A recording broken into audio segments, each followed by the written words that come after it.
Guys अभी मैं airport पे हूँ और ये देख लो, और ये मेरा लगेज है और मैं यहाँ बैठा हूँ।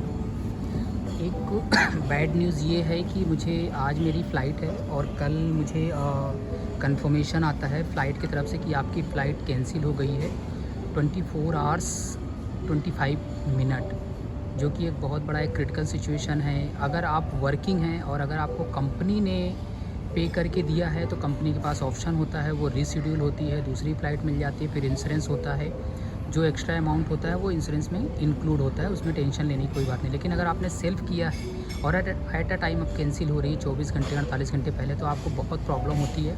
पहला तो जो आपका अमाउंट है ना वो काफ़ी ज़्यादा हो जाता है, यानी कि 3 to 4 टाइम एक्स्ट्रा पे करना होता है।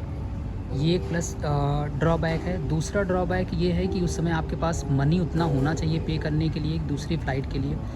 तीसरा, हम जब कहीं जाते हैं बाहर अपने पर्सनल से तो हम चीप फ़्लाइट लेते हैं जो नॉन रिफ़ंडेबल होती है और कुछ भी एड ऑन नहीं लेते हैं।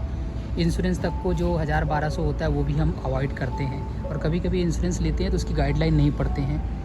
तो मेक श्योर कि मैं अगर अपनी बात करूं तो मैं 2014 में ट्रैवलिंग स्टार्ट किया था इंडिया से। सबसे पहले जो हम अपने दोस्तों के साथ गए थे कॉलेज से, वो नेपाल गए थे, काठमांडू पशुपतिनाथ टेम्पल। लेकिन उसके बाद से अभी तक 12 साल का एक्सपीरियंस हो गया है, जो कि मैंने मल्टीपल कंट्री में किया है।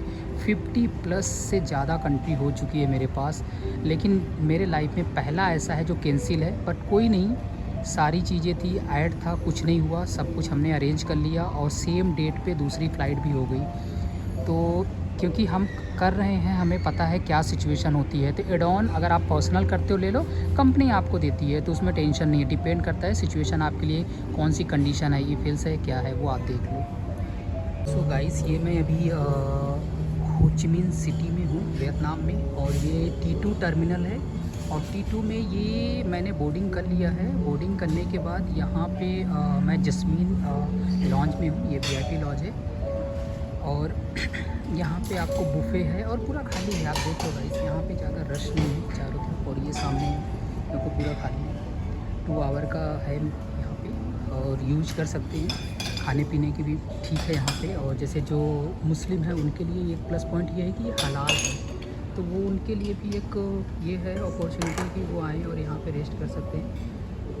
2200-2500 रुपये शायद कुछ हो जाता है इसका, आप पे कर सकते हैं। और अगर आप अच्छा ट्रैवलर करते हैं तो एज़ आपको फ्री ऑफ कॉस्ट ये मिलता है, उसका कोई भी अमाउंट आपको पे नहीं करना होता है। जैसे मुझे है, क्योंकि मैं ट्रैवलिंग होता है तो उसके हिसाब से मुझे एज़ अ गिफ्ट समझ सकते हैं आप।